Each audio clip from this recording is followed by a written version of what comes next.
muscle. So starting above with the deltoid, right?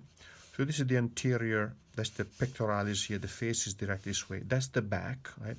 The deltoid is going to come down from the top of the head of the humerus, which is going to be right here, right?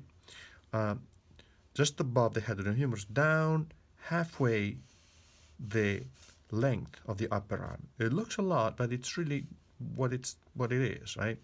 So now the anterior portion of the deltoid will be a little bit straighter, coming down like this, right? The posterior portion, because it goes over the scapula, is going to move back a little bit more.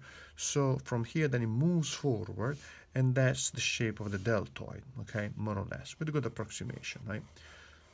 So that is the portion that is on the side of the deltoid, and that's the posterior side of the deltoid. So now from the lower point of the deltoid, I trace a line, right? I hope this is visible, but let me mark it a little bit darker here, right?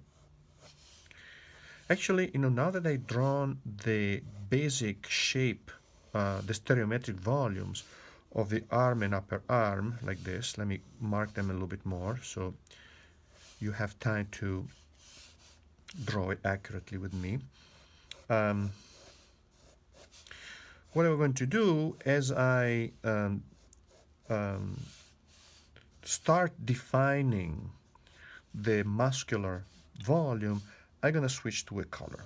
So we see the difference between the stereometric rendition and gradually the more and more organic rendition. So the deltoid, as I already mentioned, is a shape of the delta. I think delta means triangle in Greek, right? So this portion here, we're going to have the pectoralis, and this portion is going to have the scapula, etc. So just to give you an idea of the position, that's the neck, right, here, and that's the head, right? Makes sense? So now this portion moves back because over the scapula. So that's the deltoid here, right? And this is going to be now the upper arm, clearly. So starting from the lower part of the deltoid in here, I'm going to come down with a straight line that divides the upper arm in two equal halves, more or less. We just need to have a good approximation.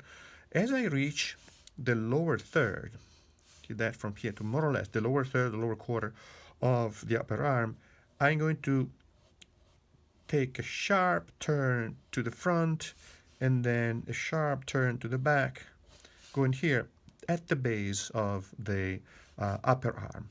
So now dividing, basically it's an upside down Y, see that? So dividing the upper arm like this now permits you to identify two specific muscle groups. To the front here, I'm going to go more organic now and make it a little bit bigger, right? Make this form a little bit bigger.